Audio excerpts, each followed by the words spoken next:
আসসালামু আলাইকুম বন্ধুরা, আশা করি আপনারা সকলে ভালো আছেন।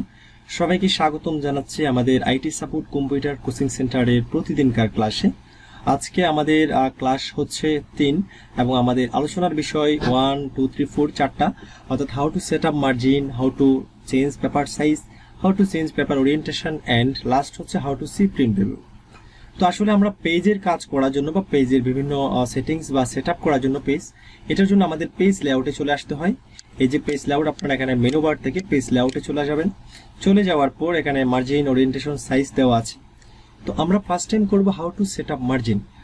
এবং আমি মার্জিনটা যদি বুঝাই আপনারা যখন খাতায় লেখেন তখন খাতার মধ্যে হচ্ছে আপনি লেফট সাইডে বা আপনি টপে একটা মার্জিন টেনে দেন, স্কেল দিয়ে সমান করে মার্জিন টেনে দেন যাতে করে ওই জায়গাটা খালি থাকে বা ওখানে স্পেস থাকে, ঠিক আছে। এরপর আমরা যখন লিখি তখন রাইট সাইডে ডান পাশে কিন্তু মার্জিন না টানলেও অনেকেই সেখানে আইডিয়া করে একটা জায়গা আমরা ফাঁকা রাখি এবং নিচের দিকেও একটা জায়গা আমরা ফাঁকা রাখি, এটা হচ্ছে মার্জিন। তো চতুর্দিকে যে আমরা ফাঁকা জায়গাটা রাখি সেটার নাম হচ্ছে মার্জিন।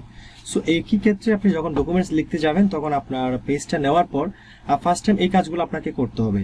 প্রথমে মার্জিন কত রাখবেন, সেকেন্ড হচ্ছে আপনি আপনার যে ডকুমেন্টস লিখছেন সেটাকে আপনি ওরিয়েন্টেশন পোর্ট্রেটে রাখবেন নাকি ল্যান্ডস্কেপে দেবেন, অর্থাৎ আপনি যখন লিখতে যাচ্ছেন তখন আপনার প্রিন্ট আউট কি আপনার হচ্ছে লম্বালম্বিতে বের হবে নাকি আড়াআড়িতে বের হবে, এটা হচ্ছে ওরিয়েন্টেশন।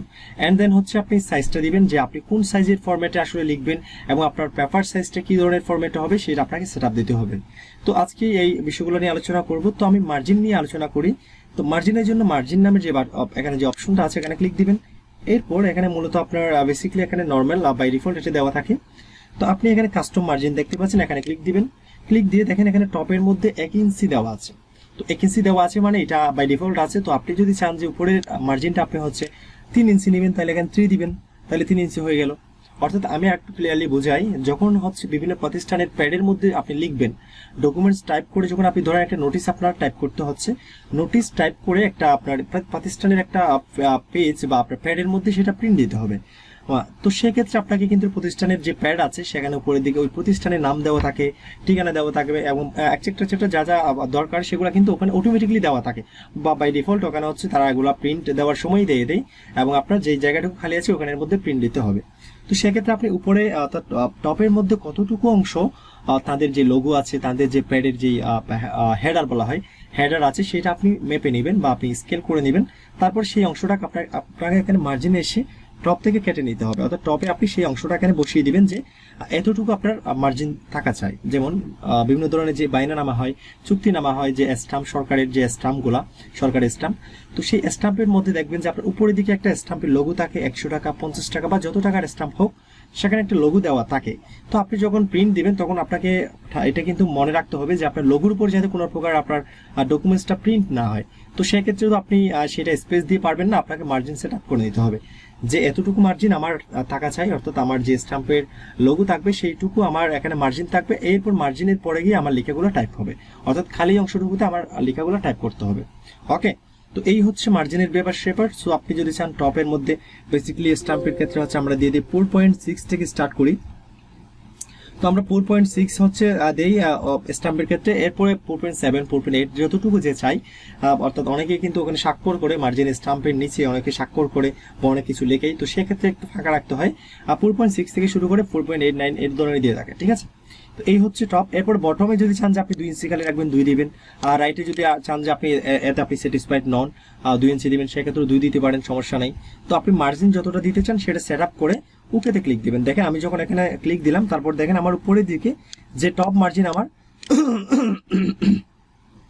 টপের ক্ষেত্রে দেখেন আমার মার্জিনটা কিন্তু অটোমেটিক্যালি জেনারেট হয়ে গেছে যে আমার 4.6 মেবি আমি দিয়েছিলাম, তো সেটা ফাঁকা দেখেন। এখন আমি লেফট সাইডে দেখেন এতটুকু এবং রাইট সাইডে আমি 2 দিয়েছি মেবি। আমি এটা একটু কপি করি, কপি করে এখানে এই পাশেই পেস্ট করলাম। দেখেন এটা পেস্ট করার সাথে দেখেন আমার এইটুকু মার্জিন, এর বাইরে কিন্তু আর লিখে যাচ্ছে না। এদিকে কিন্তু 1 ইঞ্চি, কিন্তু আমি যখন রাইট সাইডে 2 ইঞ্চি দিয়েছিলাম তখন কিন্তু আমার এখানে দেখেন এখন 2 ইঞ্চি আমার মার্জিন থেকে গেল, ঠিক আছে। এটা হচ্ছে মার্জিন। তো আসুন এখন আমরা মার্জিন নিয়ে আলোচনা করে ফেললাম। এরপর আলোচনা করব হচ্ছে আমরা how to change paper size. তো একইভাবে পেপার সাইজটা দেখেন এখানে মার্জিনের পাশে ওরিয়েন্টেশন আছে, এরপরে সাইজ আছে। ওকে, তো আপনি সাইজে যাবেন, সাইজে যাওয়ার পর এখানে বিভিন্ন ধরনের পেপার সাইজ থাকবে।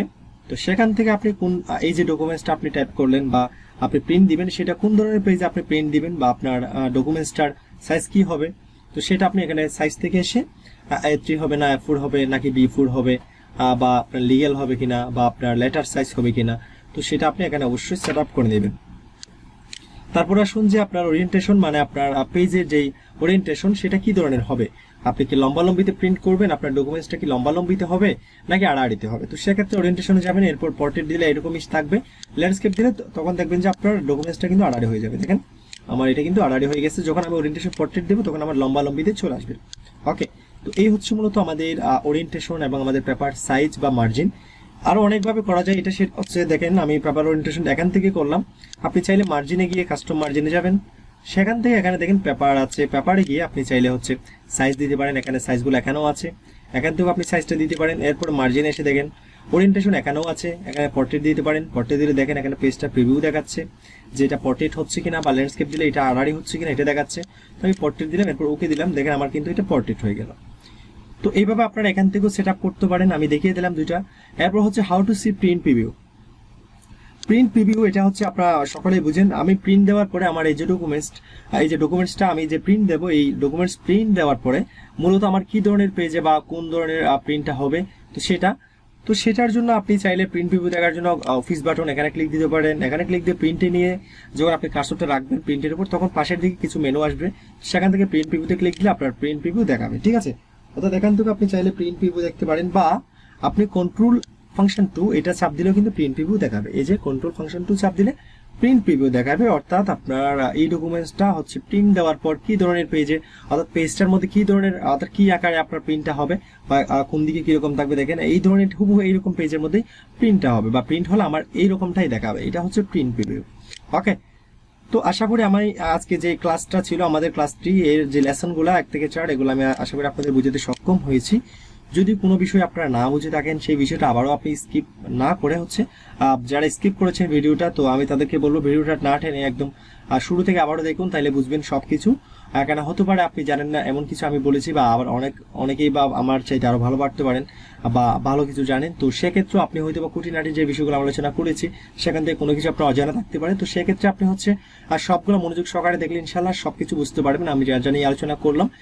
তো আসলে আজকের ক্লাসটা ছিল এই পর্যন্তই, আশা করি আপনাদের ক্লাসটি ভালো লেগেছে। যদি ভালো লাগে থাকে তাহলে অবশ্যই একটা লাইক করবেন, আর কোনো কিছু জানার থাকলে, কোনো কিছু না বুঝে থাকলে সেটা কমেন্ট বক্সে কমেন্ট করে জানাবেন, ইনশাল্লাহ আমি আপনাদের রিপ্লাই দেওয়ার চেষ্টা করবো। আর অবশ্যই কিছু না বুঝে থাকলে পুনরায় ভিডিওটি আপনি রিপিট করে দেখতে পারেন। ঠিক আছে বন্ধুরা, ভালো থাকবেন সবাই, সুস্থ থাকবেন। ধন্যবাদ সবাইকে প্রতিদিনকার ক্লাসে সঙ্গে থাকার জন্য।